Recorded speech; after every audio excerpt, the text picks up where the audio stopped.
ride with me to the other clans and we will defeat the sky people. You can't start the car. Johnny has the keys.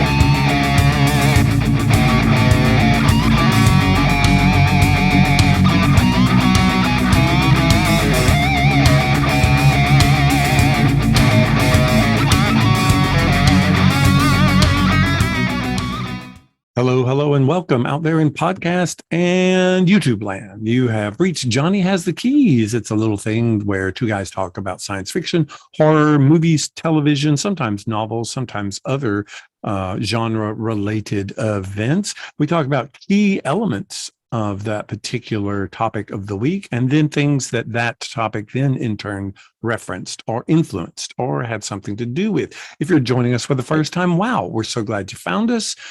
Please be so kind as to give us a like or a review or ring the bell if you're on YouTube, that sort of thing, just so we can continue to get new people joining us. And we're glad you found us. And if you are rejoining us, of course, we're obviously happy that you're here and are back. And thank you.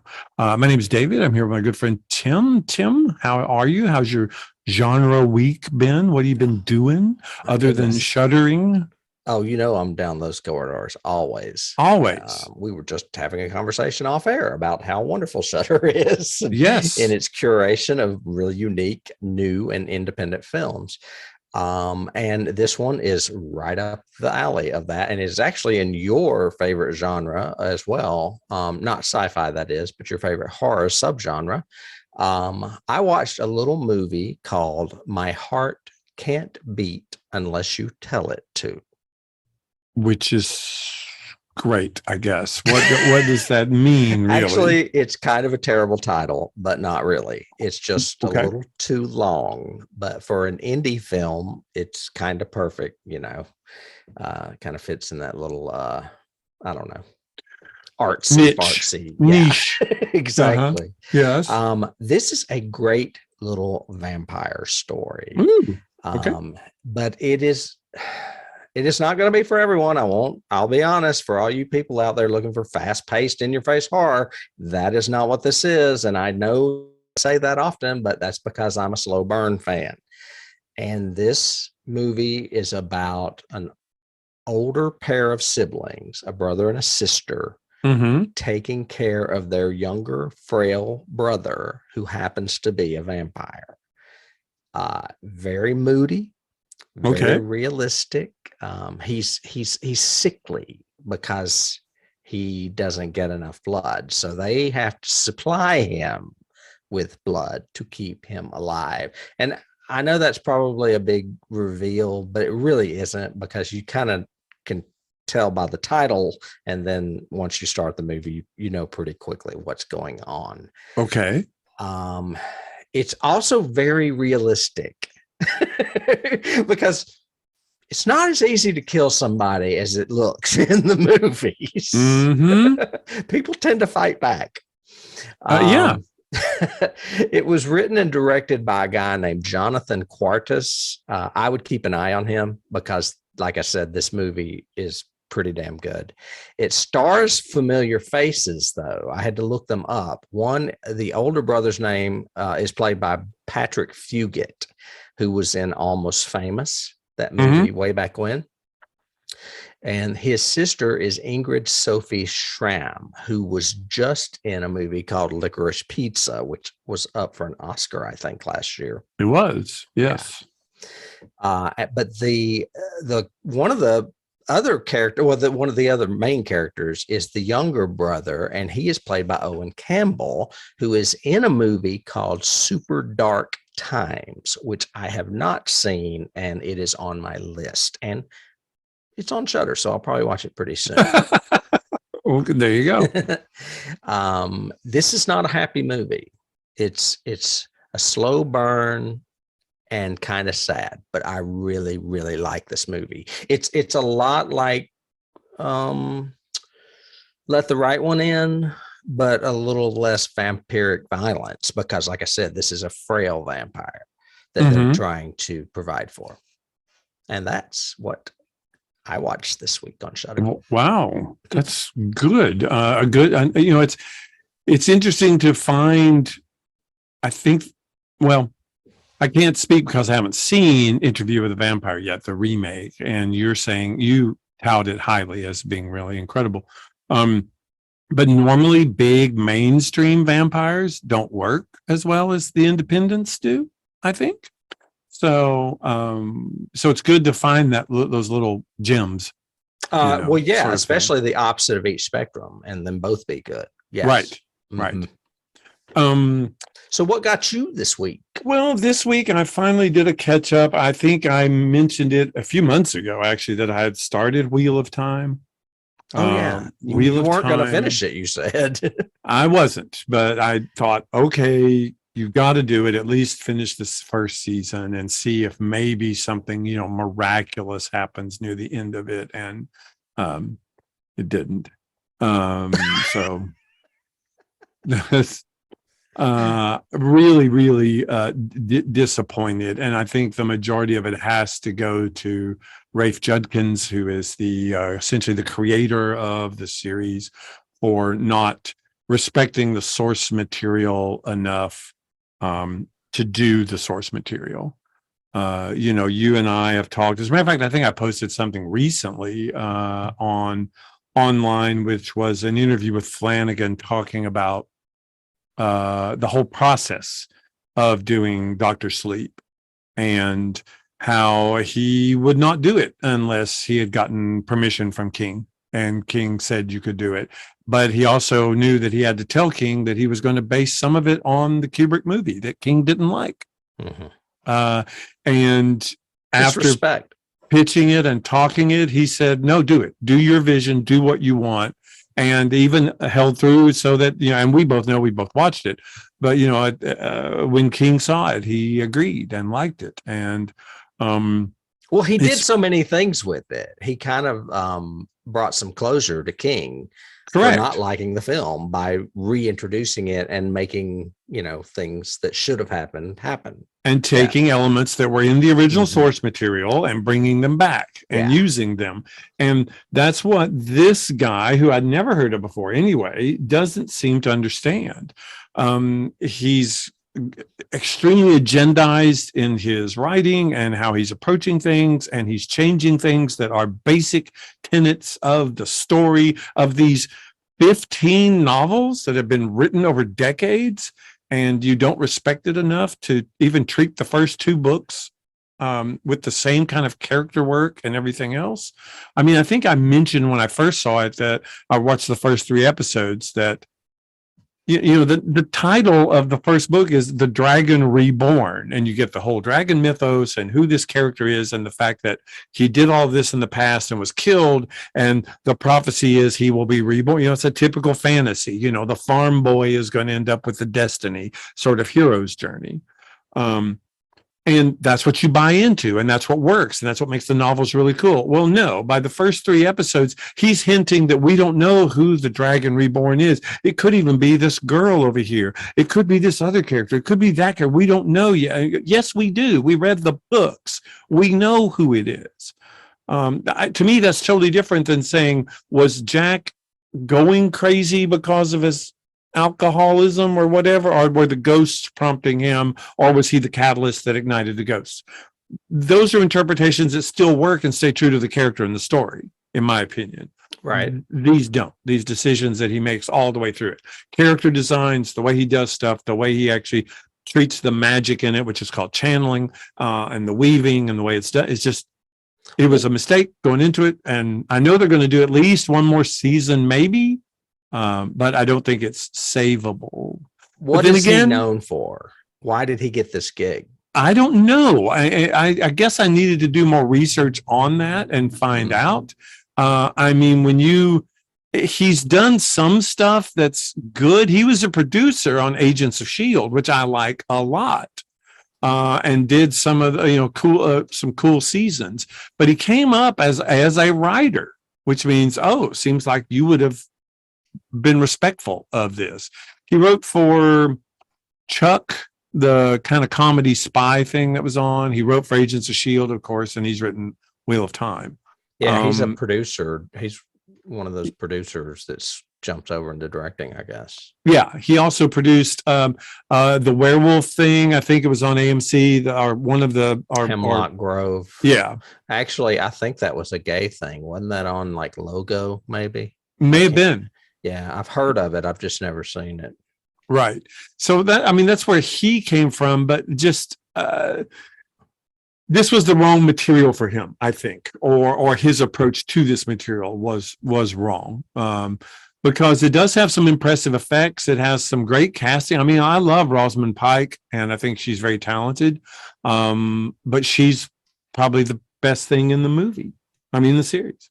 So, unfortunately, what my genre week was spent was not fun. Oceans of time wasted. Yes. Yes. I don't understand it. I mean, I talk about these small movies on Shudder all the time that I've discovered these great directors, and then all of a sudden they move on to direct for Guillermo del Toro and Cabinet of Curiosities. Mm-hmm. And it's like, that's the natural progression. How does somebody without a lot of cred just get an Amazon gig where they throw millions of dollars at him per episode? Yes. Yeah, that's insane. I don't understand it. Now, well, if you want to do it with Anna Lily Amirpour, I can't say her name. Now I could see maybe warranting that, but not before. Based on what happened in season 1, I think he came into it with a checklist of marketable criteria. I guarantee you at the pitch, he was using things like diversity, multi-gender ethnicity, those kind of things to get it done. And, and as we have said before, the original source material doesn't really work with that approach. It's an extremely female-centric story all the way through, but it's also great with showing the female strengths and weaknesses and the male strengths and weaknesses. And there are some gender-neutral characters near the end of the story. They don't start in the story that way, and they aren't introduced in the first 6 or 8 books. Well, and they're not the primary reason for the piece as well. Correct. That's not what you stress to sell it. You stress the theme and the story. Yeah. Anyway, and people have wanted to do these novels for decades. So I think that's why I think he came in. He was obviously at the right meeting at the right time with the right buzzwords to get them to support him. So some bar late at night. Yeah. On a napkin. Yeah. What if we had, what if we did that Wheel of Time thing we read in college? Let's do that. Yeah. So yeah, I've got a doobie back in my room. Unfortunately, that was my genre week. I'll try to do better next week. Well, you mentioned something about the criteria for a successful franchise. Yes. Check the boxes off or whatever. I would say that would be a perfect segue for what we're going to talk about today. I think that'd be a perfect segue. Because this little film is what I never really knew fully until I watched it, whether or not it was a remake or a reboot or one of those hybrids. Uh-huh. And I would say it's a sequel more than anything. By far. It is a movie that came out during the COVID pandemic and kind of got lost in the shuffle. It is 2021's Candyman. Yep. I love this source material that this story comes from. It's based on a short story by Clive Barker called The Forbidden that was in the original Books of Blood back in the 80s. Mm-hmm. You and I have covered the original movie from 1992, directed by Bernard Rose. Great movie. Mm-hmm. Great music, great visuals. And I'll be honest with you, I'm kind of liking this one too. Okay. Let me do a really quick recap. For those of you out there, I'm about to spoil it. So here we go. In present day, many years after the last of the Cabrini-Green towers were torn down, Anthony and his partner move into a loft in the now gentrified Cabrini. A chance encounter with an old timer exposes Anthony to the true story behind Candyman. Anxious to use these macabre details in his studio as a fresh grist for paintings, he unknowingly opens a door to a complex past and unravels his own sanity, unleashing a terrifying wave of violence. Mm-hmm. And that kind of nips it in the bud. This is a very short movie. I was shocked at how short it was. Yes. It was so short, I watched it twice. Oh, okay. Yeah. Just to see if I missed anything. What was your initial impression? Had you seen it before? I'm assuming you hadn't. I had not seen it before. I had not even seen the trailer. I had seen the poster. Mhm. And, of course, I think, knowing you obviously mentioned, I'm sure it came up, that it was coming in the pandemic years. But no, I had not seen it before. And honestly, I left it really, really confused. It was one of the first movies in a long time that I really sat back after it was over going, did I miss something? Did I not get it? Because, and I'll tell you why, it seems very confused to me.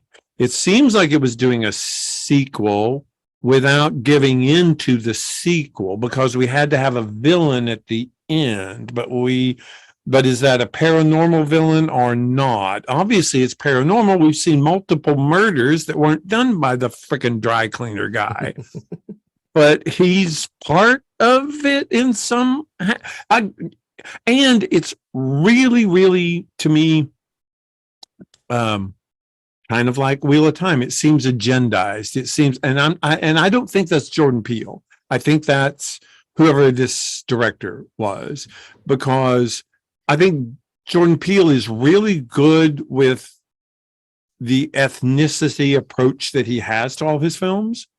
And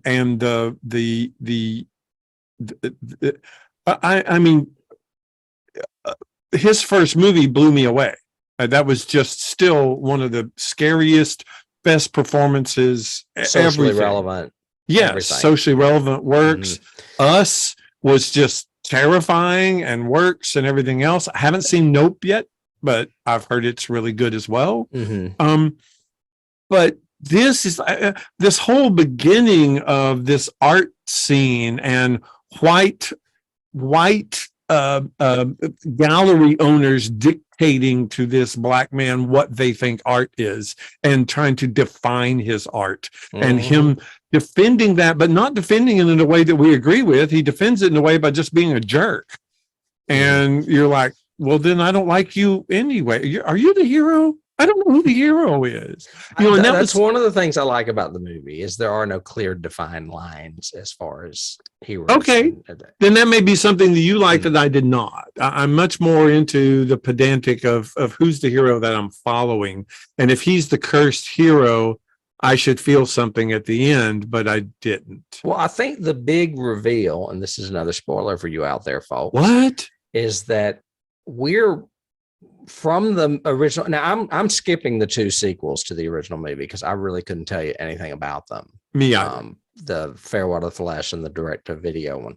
But if you go back to the original movie, we are convinced or taught that Candyman is a traditional villain and that he is Freddy Krueger, or he is Jason, or whatever. And he is the one that comes to get you at night in your bed or whatever. Well, and that's one of my big keys is Nightmare on Elm Street, because it's the same thing. He was a horribly abused or punished wrongly character who is now in vengeance, sort of exactly thing. It's a vengeance villain.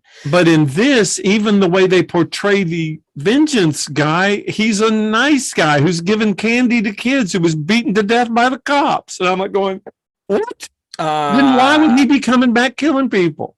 I don't think he was. I think that basically what I was saying is that there's an original villain in Candyman. In this one, they changed the legend.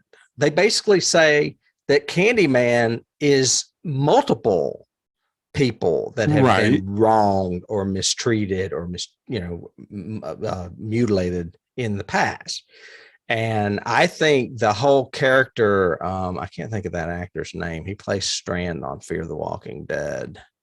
Okay. The one you're talking about, at the dry cleaner owner. Yes. Coleman Domingo is his name.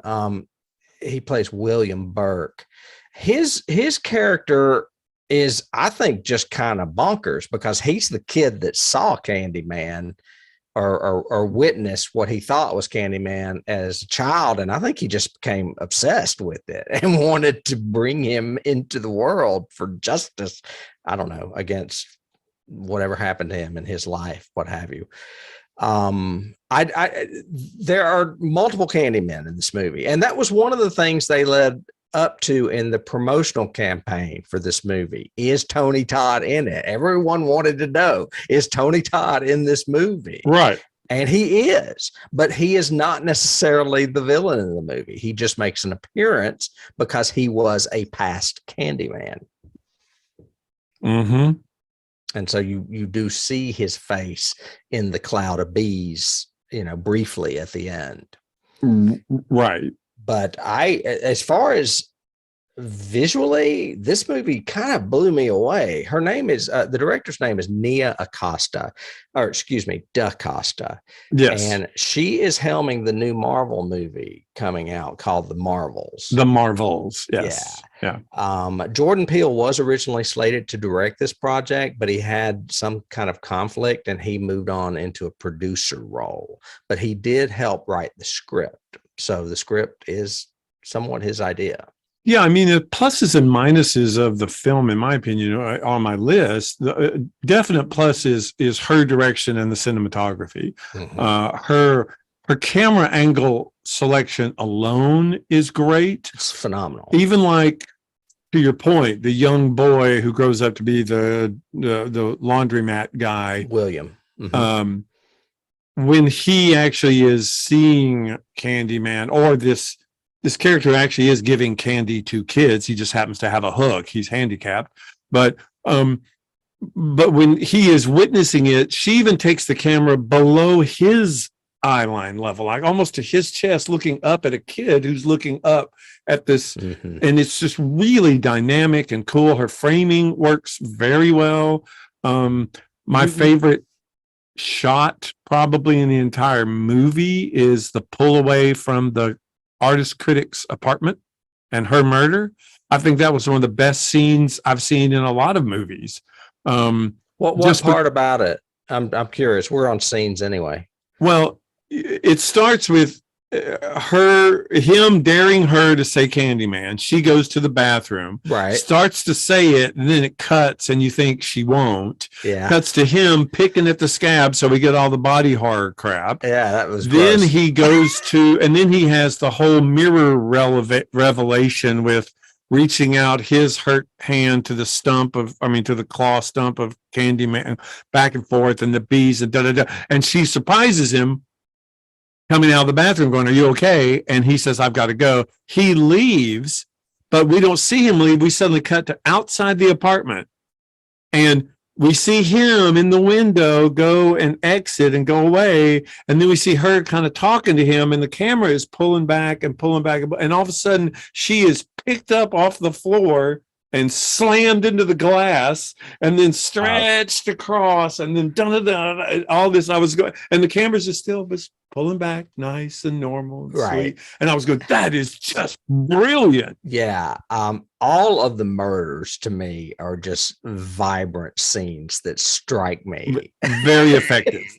Without being overly gory, it's her choice of stuff. The murders in the bathroom are awesome, and you don't see that much. But the fact that you're looking at girls. Yes, the fact that the girl in the stall is looking at the compact and seeing the mirror reflection of the girl pulled, and it's just really good. Well, that's the whole thing, is that you never really ever see Candyman in this movie unless it's a reflection.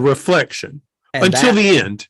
Well, exactly, and then in the end, it's a cloud of bees, basically. But it blew me away. It's like her perspective.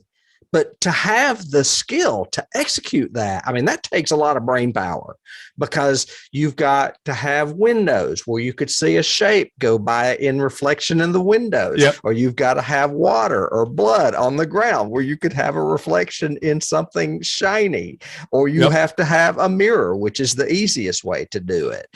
Or even smoke wafting or what have you. I don't know. I love the scene where the art dealer gets killed. And he's pulled backwards and then he's lifted up and all that. And she's saying Candyman, and then all of a sudden she is in his, you literally see Candyman's reflection coming up behind her. Mm-hmm. And but the art director has his arms on her too, and her throat just goes, whoosh, and you see behind him the hand. You don't see it in front of her. You see it behind him. And I was like, how the fuck does she do that? I was just blown away by it. I was like, well, I know why he asked this woman to direct this movie, because she is mega talented. She's excellent at the perspective. She's really good. And I do agree with that. It's just that I would, and maybe there's a director's cut that's a little bit longer, because like we said, this is a shorter movie. I would like to have seen more of the fall of him, because, you know, I'll just get to it. One of my big keys is The Fly, because there's a lot of that kind of feel in this, with him being stung by the bee, and it slowly takes over his hand, and then it's his arm, and then it's his face. But we don't get any retribution out of that. We don't get any finality to it, other than Dry Cleaner Man is abusing him, you know, and cutting his arm off and all this. And he's like trying to recreate Candyman all over again. Yeah.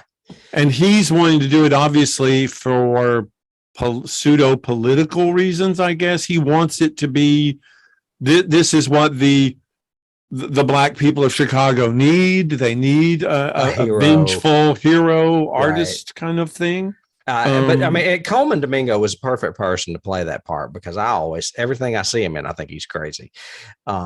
He's very crazy in Fear the Walking Dead, if you've not watched that show. But he played it really trustworthy the first two scenes when he's telling the story. Which goes to my second biggest thing in this. Actually, it's my first biggest thing that I like about this movie, is the use of the Bunraku sort of shadow puppets to tell all the history, and also the way she incorporates that in the final credits is brilliant. It's just really, really good. The shadow puppet stuff. Yes. Yeah. To me, that's enough to watch this movie. It's just to see the way she tells the history through these puppets and shadow. Again, very visual and very akin to only showing Candyman in reflection. It's you're seeing him now as a puppet, you know, a shadow. Right. Yeah. It's very, very, I don't know. I've never seen a movie like this. I agree with you. I do think it could be a little longer. I think they could flesh out some of the stuff that does make it a little bit confusing, as far as it being a mantle passed on to other wrongly treated Black men in that area. And it could be regional. I mean, it could be, this all happened in this spot in Chicago, you know, back in history or whatever. Right. Yeah. Where Cabrini-Green exists. Exactly. That sort of gentrification. Well, and also it goes to the characters, you know, they could have had more time. I would like, you know, the whole first 4 scenes that they're in, obviously she is very supportive of her artist husband, even when he gets drunk and cusses out the gallery owner. Yet the night that she sees dark paintings and he freaks out on her, she suddenly says it's over and I'm never coming back and I don't care about you anymore. I was like, really? Her brother. I think she felt scared though. That I can imagine initially scared, but then it seems like it would be her brother talking her out of going back and saying, "No, honey, baby child, you're not going unless I go with you," or whatever. But they didn't do any of that. And he's another character I would love to have seen more of. I thought, in my opinion, from the heterosexual male perspective, I thought the treatment of those two gay characters was really strong and really good. They seemed to genuinely love each other. They weren't cliches. They weren't played up. You know, other than I read that's why they didn't kill him too. It's because they wanted those characters just to not die and not be stupid enough to say Candyman 5 times. Because he wouldn't. He'd be going, no, ain't happening. Yeah. You know? But it's also, they also did a lot in this that was homage to Clive. One is the fact that Clive Barker is gay. So they had a guy in here they had a gay couple, but then they also had the gallery owner whose name was Clive. Clive, yes. Who gets brutally murdered. brutally, which I'm sure he got a kick out of. But Clive Barker had absolutely nothing to do with this film.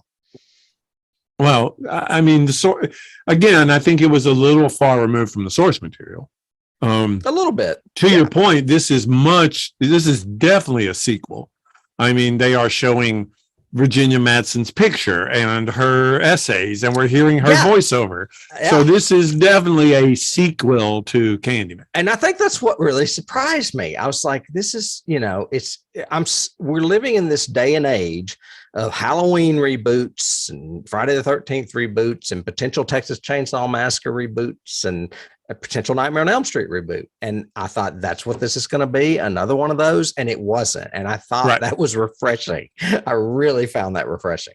Yeah. I mean, even if they do decide to do another one, as creative as they got with this one, they could still go in another direction if they wanted to.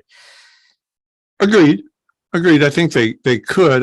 There is that justification at the end but again, we're seeing rote characters, so there's not a lot of emotional catharsis I have with that. Mm-hmm. By that I mean, first of all, I didn't know what happened. She was in the ghetto room that she went to hide in. The other guy came in, the cops came in and obviously killed him. But I'm not sure why they killed him when she's holding her dead husband's body. And they arrest her, put her in the car. Then you have that jerk white guy who looks at her mean and puts her in the car. Then you have the other white detective-y kind of guy that gets in the front seat with her and starts kind of trying to get a confession out of her and obviously manipulating her and It would have been interesting if I'd seen at least one of the scene with him, so I know who this character is that is eventually going to die, and I don't know why. Because Candyman basically kills all of them. He kills every freaking cop on the scene right then. And I don't, and to laundry cleaner guys credit, that's what he wanted him to do. Yeah. You kill the racist cops. That's kind of what your vengeful purpose will be, kind of thing. But I didn't see, other than their glares and cliche sort of police machoism, I didn't see a lot of racism in the cops. You know what I mean? So I don't know if the message, it was just unclear to me. Like I said, I left this going, did I miss something?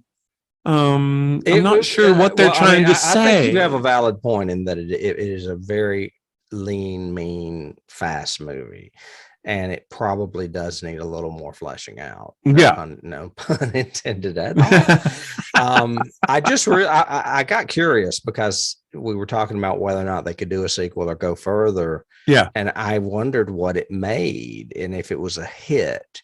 And I think it was. It looked like it was budgeted at 22 million, and its worldwide gross was 77 million. So that's a pretty good hit, I would think. Yeah, I think it would. I think it's probably going to depend on Peele because obviously he produced. Yeah. So it depends on, does it fall into his agenda of what he's wanting to do with his films now? And that would be whether or not I would probably be interested too. If he's not attached, I probably wouldn't be interested in anyone. So. What else? All right, we did scenes. Were there any other scenes? No, I think the murders, the shadow play, but especially that one murder pull away. What do you think? What do you think about the twist of Anthony being the baby from the first film? I thought that was interesting, but I didn't. And I'm trying to remember again, Tim, I think, in my opinion, when he was telling the story, because she was the villain in the story he told. She was the one who... Well, they paint, you're talking about Virginia Madsen? Correct. They paint her, Helen Lyle, out to be the villain at the end of the movie, and she's actually the hero. She's the one that saves the baby from burning. Well, yeah, they paint her the villain until like the last two scenes where he says, "You were the baby," blah, blah, blah, until you get the twist. And that she actually, his mother tells him that she came out of the bonfire and gave him to her, kind of thing, rescued him essentially. I thought that was great. And I thought, again, I was going, okay, here's potential. I'd love to see a little bit more of this. I agree. And now let's Now that he knows, we need a couple of scenes of him finding out more about the past and what happened. But instead, we go right to the climax. Figuring it out because of the hospital he was born in. Right. Instead, we go immediately to the climax, and the guy's got him in a trance in a church. How? We don't know. I don't know what's up. And he's cutting his arm off. And I'm going, I don't understand what's happening.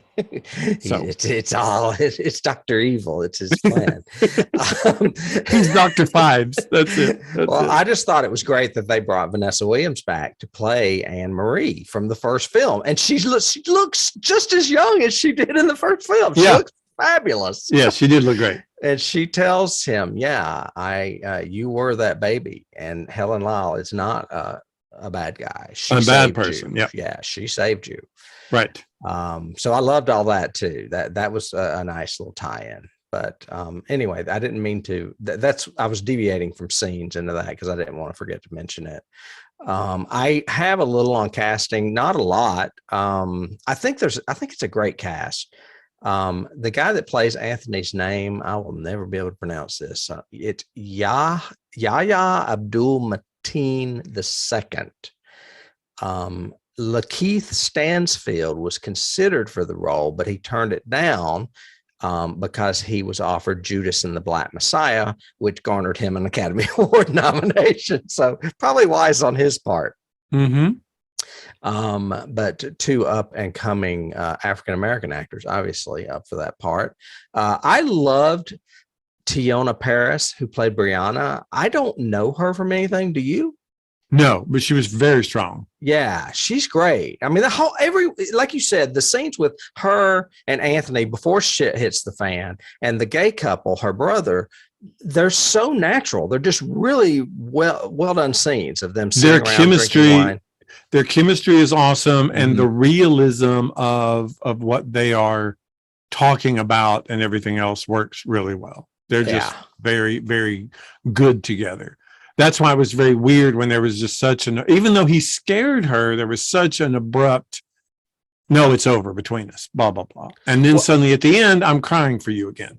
Well, and here's another thing. Here we go away from deviating digression. Another thing they could have gone a little more into is why she is easily scared. And they only do it briefly in that scene where she's a little girl and she sees her father commit suicide. Yep. And I was like, there probably should have been a little bit more about that. It's only mentioned one other time when they say your father was an artist too, and he killed himself. Right. And I was like, oh, I just looked her up. Know where we know her from? What? Black Panther. No? Well, before that, she's Monica Rambeau in WandaVision. She'll be in the Marvels. Okay, I love her. She is great. I remember her now. Yes. I do remember her from WandaVision. Yep, that's her. Okay. Very no good. wonder she's really good. She's strong. She is very strong. Yep. Her brother was played by Nathan Stewart Jarrett. Don't know him, but he's great. He was really good. Coleman Domingo, I've seen in several things. Like I said, he knows how to bring the crazy, and he certainly brought it in this. Kyle Kaminsky played Grady Greenberg. Vanessa Williams is back. We mentioned her. Brian King played Clive, who got mutilated in his own gallery. Mm-hmm. Who else? Michael Hargrove was a familiar face. He's the one that played that version of Candyman you see behind me, the one that was really innocent and just giving kids candy until the police killed him and turned him into a villainous Candyman. Right. That's his story. That's why at times he's not bad and at times he is bad, because he literally became a Candyman. Well, and that's kind of, I guess, where they were trying to go. In retrospect, thinking about it, I was trying to rationalize it, saying, okay, so if you were wrongly accused, usually by a white person, and were brutally murdered for bad false accusation, you then become a vengeful Candyman. Right. And William, who thought he was responsible for this guy's murder by the police as a child, decided that he was going to take things into his own hands and make his own Candyman, I guess, which is what he ended up doing with Anthony. Right. Or Yeah. bringing the plague back Right. because, yeah. And then Brianna finally gets it when she's been handcuffed and is in the backseat of that cop car, and that cop starts talking to her all like an asshole. And she just says, "Can I see myself in the mirror, please?" Mm-hmm. So that she can call her brother to come. I mean, her boyfriend to come and kill him. The only other things on cast I have is obviously Virginia Madsen's voice is in this. It would have been nice to give her a little appearance, but she's dead, so they can't. And Yeah, Tony but it would have Todd. been nice to have taken footage from the original movie. I mean, this is obviously a sequel, so why not, play to it a little bit? I wish they kind of had. I would like to have seen a little bit more of like her embracing Candyman and or Tony Todd as that, even if they just did the scene from the parking garage where he's at the very end and just like silhouette and everything. That would have been, good. Yeah. I thought, but Yeah.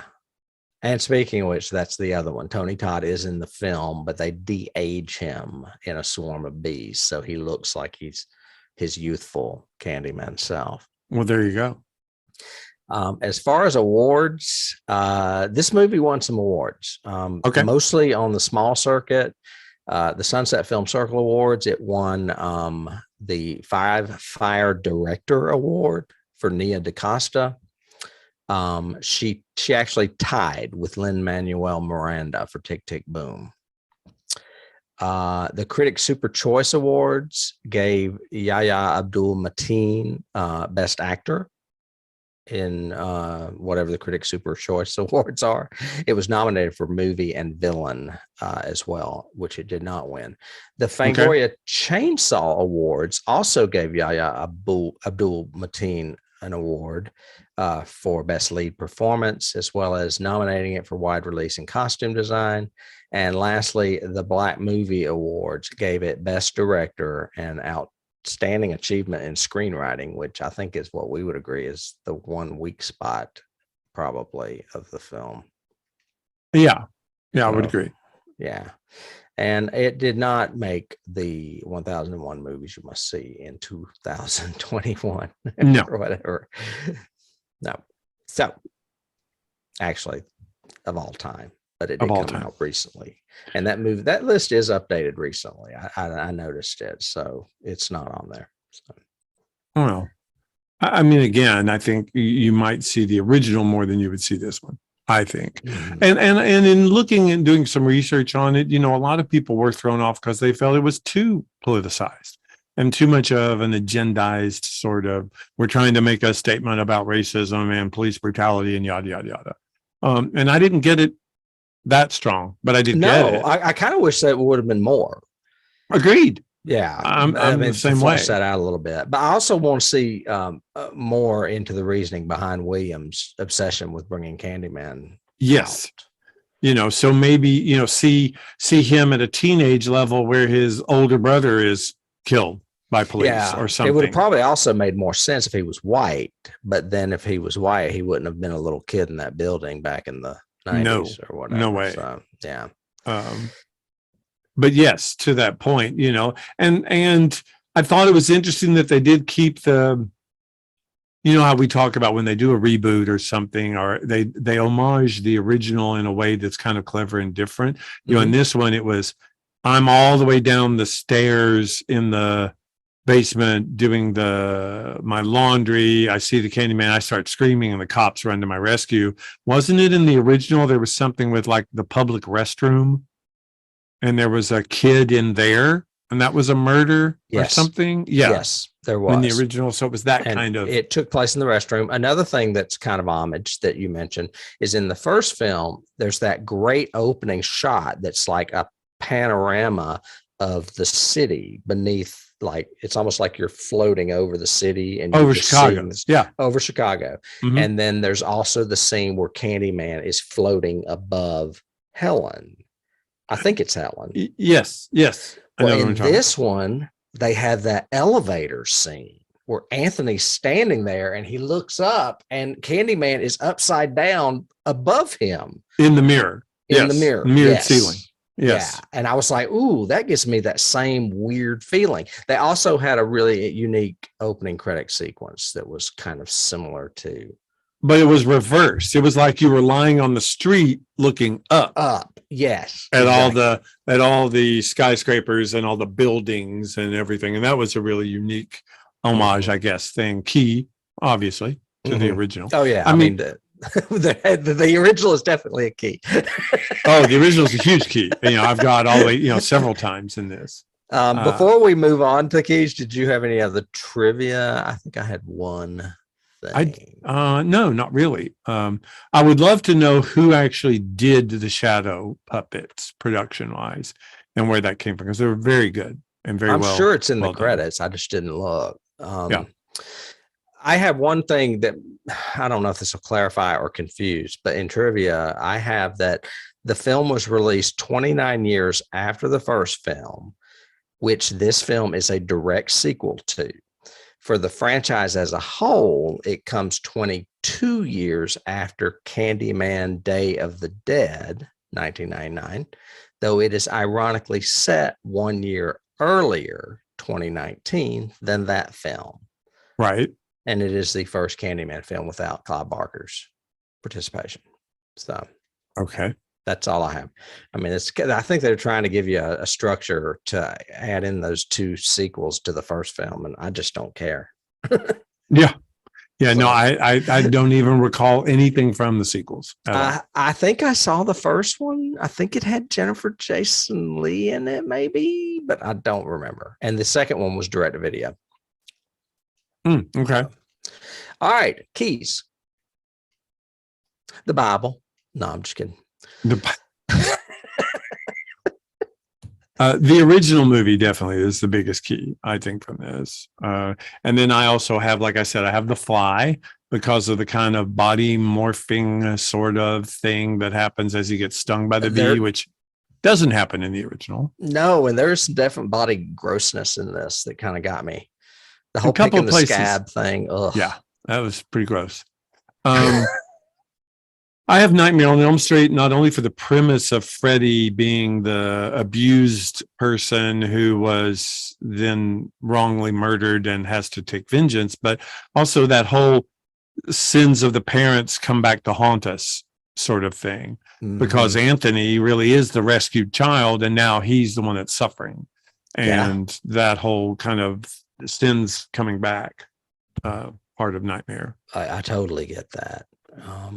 We mentioned the first film, of course, directed by Bernard Rose, who is very visual as well. So I would say there's a director kind of key there as well. Both have a really good eye for things. And then, of course, the short story, the original short story, which I've mentioned before. I don't think you were aware of it last time I mentioned it. Correct. You should check it out.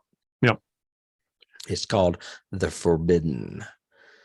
I've got something. It just came up, and I would not have been able to give this key, 6 months earlier. But Devil's Candy, because it is an artist who ends up becoming haunted by darker imagery and painting darker imagery, and it almost possessing his life. Essentially, it does. It really destroys him in this one. It doesn't in Devil's Candy. I did not think of that, and that is great. I can't tell you how proud I am of you. I cannot. I've got a horror reference. That horror you got a big time horror reference, and it's a current one too. Yes, you get that. Now, this is not the person that did the shadow puppets, but the shadow puppets that were used to convey those racial violent stuff is a strong similarity to the work of an artist named Kara Walker and her silhouette cutouts depicting racism and violence. So there is someone that actually does that I guess they borrowed from for the. Well, and one that you would not know, but is a key for me, which is Deathly Hallows, the Harry Potter last two movies. When they deal with the Deathly Hallows, the history they tell is all told like this through shadow puppets. Oh, really? And it's the same way of telling how the Deathly Hallows were created and where the Elder Wand came from, and the story of the three brothers and all this. And then it all comes from, it's all shown to the audience in this way. So, did you think it odd at all? Side question just occurred to me. Sure. The very, very beginning of this movie, the Universal logo and the company that produced it logo. I can't remember the name right now, but it was something. It was three things. It was Universal, like the production company, and then the distribution company. It was like three different names. And they were all backwards. They were all reversed. Yeah. Was that intentional? I think assume? so. Yes. I mean, this whole movie is about looking into a mirror. Oh, okay. I hadn't thought about it from that perspective, but I mean, as soon as it started, I was like, I'm in. Yeah. As soon as I saw Universal backwards, and then they went to whatever the next one was. And then they had a long one where they're like going through a subway train and the subway doors open, and there was another name and it was backwards too. One of them was Born, I think, and it was backwards. And then one of them was like I don't know, the production company or something, its name. Okay. So yeah, they did it 3 times. So everything at the very beginning of this movie was reversed. Well, and while we were talking about the puppets and shadow puppets, and everything else, one of my keys is Julie Taymor, who is the the person that brought Lion King to Broadway, went on to do Across the Universe and a few other movies and stuff like that. But her use of puppetry, imagery, avant-garde storytelling in a way, kind of thing, is a key to me. Yeah. I want to say Get Out because Jordan Peele. I mean, I do. I don't think this movie is as socially relevant as Get Out, but I don't think we would have this movie had Get Out not been around. Agreed. Totally agree. So I think Get Out is a key reference for sure. And then there's I have one weird key that I don't know why it was in there. I read it in IMDb, then I watched the film, and I never really understood why he was doing it. But when Clive gets attacked by Candyman in the gallery, he's like trying to get untangled, and he's going, must go faster. And it's the line from Jurassic Park. Yeah. When they're in the car trying to outrun the T-Rex. Yep. And it says in IMDb that this is Ian Malcolm being chased in a mirror, and that is an homage to Jurassic Park. But I'm like, why would he say that though? It just seems so strange. That's very meta. Yeah. I mean, that's crazy meta. Yeah. Yeah. And apparently they both have black shirts and black jeans in that scene too, Ian and the art director. I have one that I think is a true key, but wasn't Clive Barker's original story even based on Bloody Mary, which was that you said in a mirror? I'm sure. To say her name. Whatever that legend is. I think that was the urban legend that actually prompted, this whole thing, because I do think it was very interesting. And I think it's mostly the scene in the high school, I think, that does it. But the fact that they can create so much tension and suspense by just staring in the mirror and saying this name, and the pauses in between it, and the fact that the one girl tries to run off and they go, no, come on, you got to be a part, don't be a pussy, blah, blah, blah, and then they get to the third one and the other girl goes, nope, I'm out. And she's gone. She's the only one that lives, I think. Yeah, she's the only one that lives. Yeah. That scene confused me, and that was a good reason for me to go back and watch this movie again, because I was like, why are we all of a sudden dealing with these kids in a bathroom? I'm like, this is like, random murder number 3 in Friday the 13th. We need victims. And I'm like, then I realized in the second viewing that the girl was at the art gallery that night. The painting premiered. Yep. And I was like, okay, now it makes sense. She actually saw the thing and read about it, but she didn't open the mirror, the vanity mirror. Yeah. Yeah. Because I was like, why are we all of a sudden in a high school? It kind of took me out for a second. Well, me too. I think it was a forced fit scene, but it also fulfilled Williams' whole thing of it's going to spread and he'll take vengeance on, the evil white man or whatever he was thinking or wanting or whatever, his end goal was. Say my name. Right. I only have one other, and I lifted it from IMDb. Okay. Coleman Domingo's character, William, what did I say it was? William Burke. Mhm.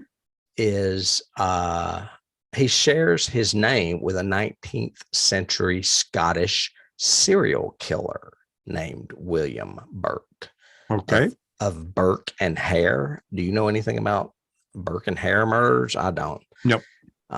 Anyway, it may be a subtle hint as to his hidden motive. So, Did not know that. yeah. And that's all I have. That's all we have for Candyman. Don't say it more than 4 times in a mirror. No. Or No. a computer screen. I hadn't thought about that. It is reflective, but it's not really reflective if it's on. If it's off, it's reflective. So, but I it's can like see the him first now time in your glasses. the first time with his wife, he was looking at the window because it was dark outside and you could see the reflection in the window. Mm-hmm. So I'm going, yeah. I love the fact that he changed it up. It doesn't have to be a mirror. It's a reflective surface, sort of thing. So yeah, like you said, even in the blood. Yeah, I mean, there was like, I guess it was in the gallery when he was coming up behind the gallery owner. You could see his reflection in like windows, or like when he went to the door, which was glass, and he was trying to get out the door. You could see his reflection coming behind him in the doorway. Yes, too. Yeah. I loved how she did all that stuff. I was kind of blown away by it. Yeah, photography wise, definitely high kudos. Yeah, yeah. Mm-hmm. So, I would recommend this movie. Yes. I would too. And we hope you guys would recommend it, but we want to know what you think. So please take the time to give us a little review on what you think. Tell us what you think. You can email us. You can drop us a comment below. You can ring that bell. You can subscribe. Hey, we even have a Patreon channel, which has special materials for Patreon fans. And for as little as, $1 a month, you can find out some cool stuff that we only give to our Patreon. Actually, it's members. 2, but yeah. Okay, for 2. For 1 cup of coffee, you can get bonus episodes. For 2 cups of coffees, you can 50, get... Tim and I'll come and watch a movie with you at your house, $50 a month or something. Maybe. You're saying don't overpromise, David. Don't overpromise. No, we've got some big ones on there, but I haven't seen any of those yet. Stuff about conventions and bar tabs and stuff. Yeah. There you go. So thank you guys for listening to us. Next week, I think we'll go. Are we in horror world? No, we're going back to sci-fi. It's a little of both. It's a little of both, I'll be honest with you. And it's a double feature, too. So sci-fi fans, come and play with us next week. And we'll do and horror fans. All you fans come play. Tim, until next time. Come play with us, David. Come play with us forever. Talk to you then. Forever. Bye.